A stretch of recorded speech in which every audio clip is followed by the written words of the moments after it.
their stories. Before I fill you in on who they are, I want to let you in on a secret and what they have in common. They taught me to listen. I'll explain how.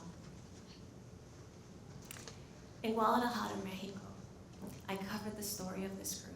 They're called the furries. And no, they're not people in masks going to a child's party. They actually embody this feeling of who they are as furry. It's a lifestyle.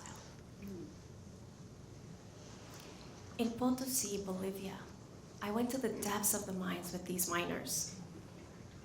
And underground, I discovered something a little bit unusual: altars for the devil.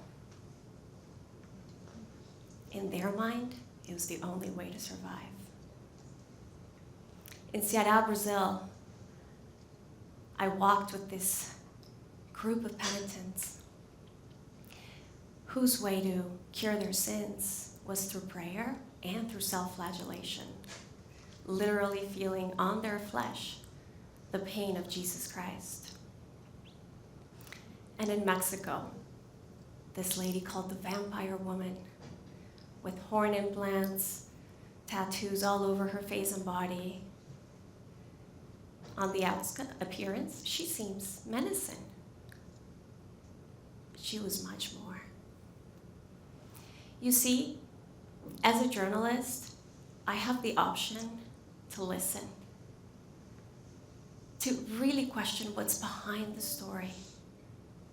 I have the option to go in without ego, without judgment, with curiosity and in full presence.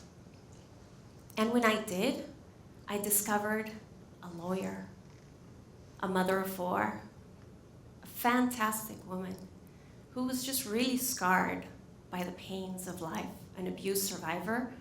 Her expression of her pain was through her appearance, was through her tattoos. In Guatemala City, I met these trash divers, people who live off recyclables in the most toxic trash dump in Central America. Subject to discrimination for their appearance, for their smell. And when I chose to listen to them, I understood there was much more to them. I connected to the human behind the story, and I was able to listen to their message, which was, we're not dirty.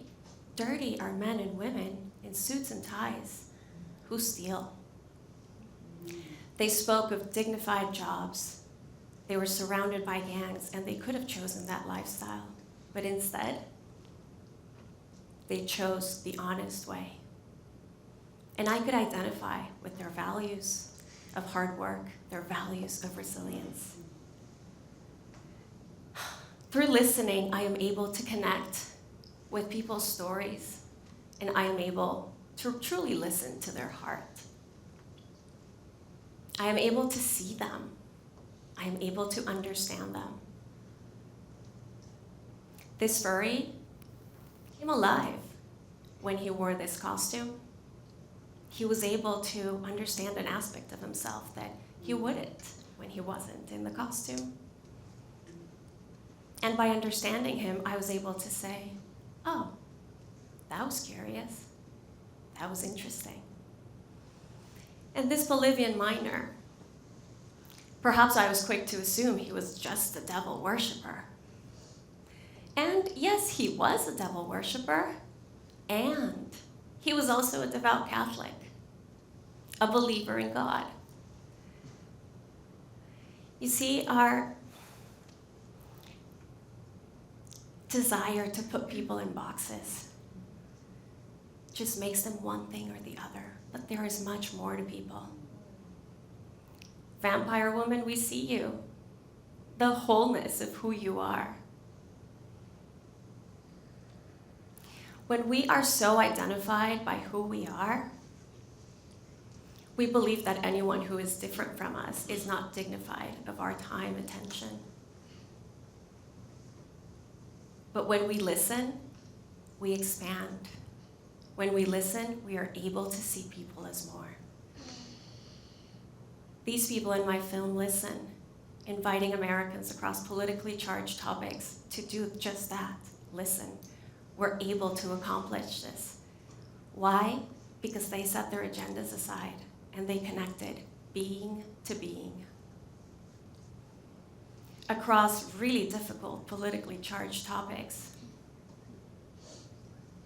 they were able to enter into conversations as blank slates. And I invite you to do the same, because we can all do it.